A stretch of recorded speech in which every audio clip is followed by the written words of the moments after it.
ಇವತ್ತು ನಮ್ಮ ರಾಯರದ ಕಾರ್ಯಕ್ರಮ ಇದೆ. ಸ್ನೇಹಿತರೆ, ನಾನು ಕೋಲಾರ ಪತ್ರಿಕೆಗೆ ಕೆಲಸ ಅಂತ ಹುಡ್ಕೊಂಡು ಹೋದೆ.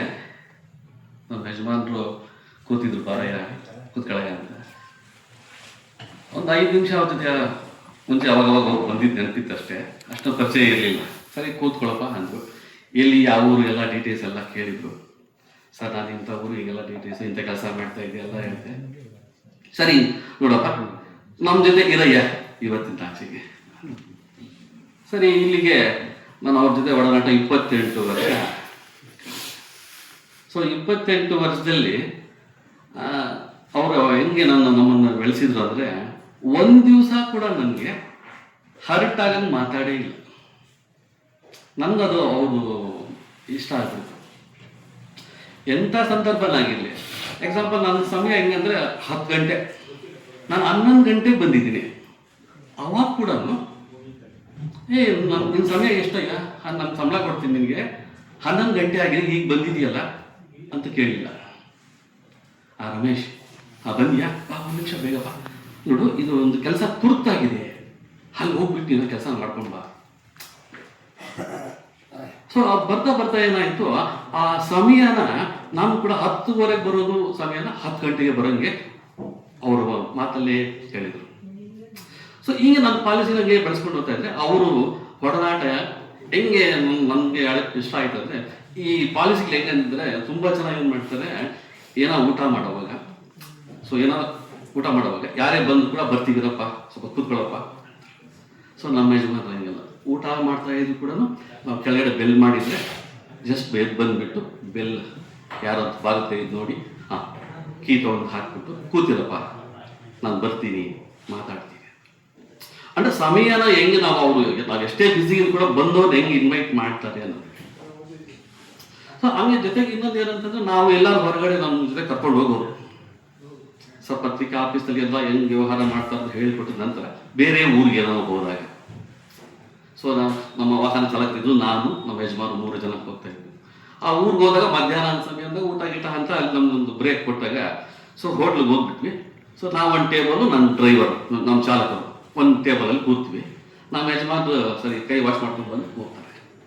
ಯಾಕೆ ಅಲ್ಲಿ ಅಂತಾರೆ, ಸರ್ ಇಲ್ಲಿ ಊಟ ಮಾಡ್ತೀವಿ ಸರ್ ಅಂದರೆ ಅವರಪ್ಪ ಬರ್ರಯ್ಯ ನನ್ನ ಜೊತೆನೇ ಊಟ ಮಾಡೋಣ. ನಾವು ಅಕಸ್ಮಾತ್ ಏನಾದ್ರು 2 ಸೆಕೆಂಡ್ ಏನಾದ್ರು ತಡ ಮಾಡಿದ್ರೆ ಸೊ ಅವರೇ ಬಂದ್ಬಿಟ್ಟು ನಮ್ಮ ಟೇಬಲ್ ಬಂದ್ಬಿಡ್ತಾರೆ.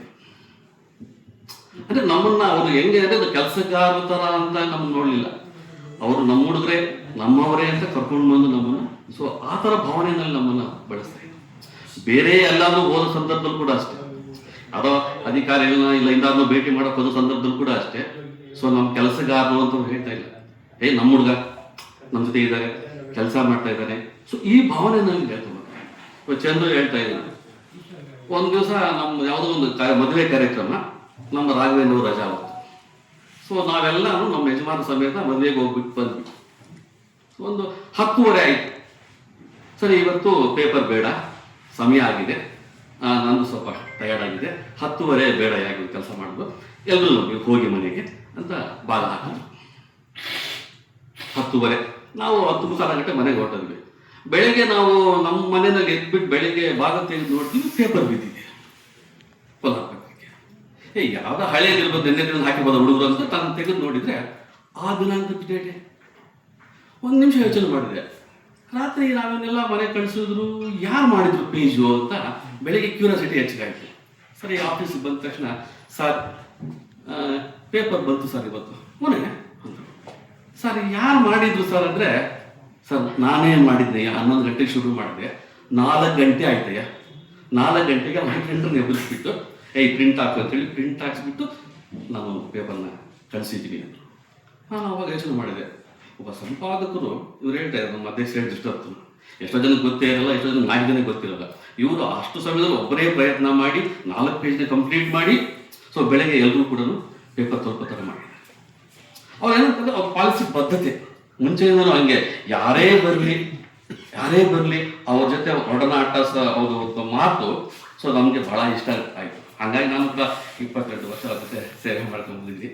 ಈಗೂ ಕೂಡ ಅವರ ಸುಪುತ್ರ ಇದ್ದಾರೆ, ಅವ್ರ ಜೊತೆ ಕೂಡ ಹಾಗೆ ನಮ್ಮ ಒಡನಾಟ ನಡೀತಾ ಇದೆ. ಬಟ್ ಏನಂದರೆ ನಮ್ಮ ರಾಘವೇಂದ್ರ ಸರ್ವಾಗ್ ಹೇಳ್ತಾರಲ್ಲ, ಅವರು ಕೂಡ ಅಷ್ಟೇ ಅವ್ರ ಜೊತೆಯಲ್ಲಿ ಭಾಳಷ್ಟು ಶ್ರಮ ಹಾಕಿಬಿಟ್ಟು ಕೆಲಸ ಮಾಡ್ತಿದ್ದಾರೆ. ಬಟ್ ನಾವೇನಂತಂದರೆ ನಮ್ಮ ಒಂದು ಪತ್ರಿಕೆ ಹೆಂಗೆ ನಮ್ಮ ಯಜಮಾನರು ಇಲ್ಲಿವರೆಗೂ ಬೆಳೆಸಿದ್ದಾರೆ ಅಂತಂದರೆ ಒಂದು ಶಿಸ್ತು ಬದ್ಧತೆ, ನಮ್ಮ ರಾಜೇಂದ್ರ ಸರ್ ಹೇಳ್ತಾ ಇದ್ರು ಶಿಸ್ತು ಬದ್ಧತೆ. ಸೊ ನಮಗೂ ಕೂಡ ಅಷ್ಟೇ ಆ ಶಿಸ್ತನ್ನ ಕಲಿಸಿದ್ದಾರೆ. ಹೆಂಗ್ ಕೆಲಸ ಮಾಡಬೇಕು, ನೀವು ಹೆಂಗ್ ಸಮಾಜದಲ್ಲಿ ಇರಬೇಕು. ಸೊ ಪತ್ರಿಕೆ ಇವತ್ತು ಎಷ್ಟೋ ಜನ ಪತ್ರಕರ್ತರು ಅಂದ್ರೆ ಸಾಕು ಅವ್ರ ಮನೆಯವ್ರು ಹೇಳ್ತಾರೆ ನಾನು ಪ್ರೆಸ್ ಅಂತ ಹೇಳ್ತಾರೆ. ಬಟ್ ಇವರು ಅವ್ರು ಹಂಗೆ ಹೇಳ್ತಾರೆ, ಕೆಲಸ ಮಾಡೋಣ, ನಾವು ಕೆಲಸ ಮಾಡೋಣ, ಜನ ನಮ್ಮನ್ನು ಗುರುಸ್ಬೇಕು. ನಾವೇ ಪ್ರೆಸ್ ಅಂತ ಹೇಳ್ಕೊಳ್ಳೋದೆಲ್ಲ ಬೇಡ, ಜನ ನಮ್ಮನ್ನು ಗುರುಸ್ಬೇಕು. ಈ ಥರ ಭಾವನೆಯಲ್ಲಿ ನಮಗೆ ಅರ್ಥ ಮಾಡಿಸ್ಕೊಂಡು ನಮ್ಮ ಈಗೇನು ಅಷ್ಟೇ ಏನಾದ್ರು ಬರ್ಕೊಟ್ಟಿದ್ದನ್ನ ಇವರು ಒಂದು ಫಿಲ್ಟರ್ ಮಾಡ್ತಾರೆ, ನಮ್ಮ ಯಜಮಾನರು ಅದ್ರ ಮೇಲೆ ಫಿಲ್ಟರ್ ಮಾಡ್ತಾರೆ. ಸೊ ನಾವೇನೇ ಸಿಸ್ಟಮ್ ಮುಂದೆ ಕೂತ್ಕೊಂಡು ಅಲ್ಲೇ ಹಂಗೆ ಕರೆಕ್ಷನ್ ಮಾಡೋ ಟೈಮ್ ಕೂಡ ಬಂತು. ಸೊ ಅವಾಗ ಕೂಡ ನಾವು ಎಷ್ಟೇ ಸಲ ಬರೆದಿದ್ರು ಕೂಡ ಡೈರೆಕ್ಟಾಗಿ ಕೊಡ್ತಾ ಇರಲಿಲ್ಲ. ಅವ್ರ ಟೇಬಲ್ಗೆ ಇಟ್ಟರೆ ಅವರು ಒಂದು 2 ನಿಮಿಷ ಹೀಗೆ ನೋಡ್ಬಿಟ್ಟು ಕೊಡಯ್ಯ, ಏನೋ ತಪ್ಪಿದ್ರೆ ಹೀಗೆ ಬರೀಬೇಕಯ್ಯ, ಹೀಗೆ ಮಾಡಬೇಕು ನೀನು, ಸೊ ಈಗ ಅಲೈನ್ಮೆಂಟ್ ಇರಬೇಕು, ಇಲ್ಲ ಈ ಥರ ಇರಬೇಕು. ಸೊ ಕಲಿಸ್ತಾ ಇತ್ತು. ಜೊತೆಗೆ ಯಾವಾಗೂ ಅಷ್ಟೇ ಈಗ ಸ್ಕೌಟ್ ಗೈಡ್ಸ್ ಆಗ್ಬೋದು, ಬೇರೆ ಬೇರೆ ಅವರ ಸಮಾಜ ಸೇವೆಗಳು ಕೂಡ ಮಾಡಿದ್ದಾರೆ ಸುಮಾರು. ಈಗ ITI ಅಷ್ಟೇ, ಅದು ಕೂಡ ಒಂದು ಒಳ್ಳೆ ಸೇವೆ ಮಾಡಿದ್ದಾರೆ ಜೊತೆಗೆ. ಬಟ್ ನಾವು ಕೂಡ ಈಗ ನಮಗೂ ಒಂದು ಇವತ್ತು ದಾರಿ, ನಾವು ಒಂದು ಏನೋ ಒಂದು ಪತ್ರಕರ್ತ ಸಂಘದ ಸದಸ್ಯರು ಇಲ್ಲ ಒಂದು ಕೆಲಸ ಮಾಡ್ಕೊಂಡು ಹೋಗ್ತಾ ಇದ್ದೀವಿ ಅನ್ನೋದಕ್ಕೆ ಅವರು ನಮಗೆ ದಾರಿ ದೀಪ ಆಗಿದ್ದಾರೆ. ಸೊ ಅವ್ರಿಗೆ ನಾನು ಸುಮ್ಮನೆ ಟೈಮ್ ಪಾಸ್ಗೆ ಕೆಲಸ ಮಾಡಕ್ಕೆ ಬಂದಿದ್ದು. ಪತ್ರಿಕೆಗೆ ಒಂದು ಟೈಮ್ ನಾನೇನು ಬೇರೆ ಕೆಲಸ ಮಾಡ್ತಾ ಇದ್ದೆ, ನಂದೇನು ಬೇರೆ ಬೇರೆ ಬಿಸ್ನೆಸ್ ಥರ ಇತ್ತು, ಅದನ್ನ ಮಾಡ್ಕೊಂಡು ಏನೋ ಒಂದು ಕೆಲಸ ಅಂತ ಸೈಡಲ್ಲಿ ಇರಲಿ ಅಂತ ಟೈಮ್ ಪಾಸ್ಗೆ ಹೋಗಿದ್ದೆ. ಇವತ್ತು ನಮಗೆ ಅದೇ ನನಗೆ ಮಾರ್ಗದರ್ಶನ ಆಗಿ ನಾನು ಅದರಲ್ಲಿ ಇವತ್ತು ಕೂಡ ಮುಂದುವರೆದು ಪತ್ರಿಕೆ ಸೇವೆ ಮಾಡ್ತಾ ಇದ್ದೀನಿ. ಸೊ ಇಷ್ಟು ಹೇಳಿ ನನ್ನ ಮಾತು ಮುಗಿಸ್ತೀನಿ. ಜೈ ಹಿಂದ್.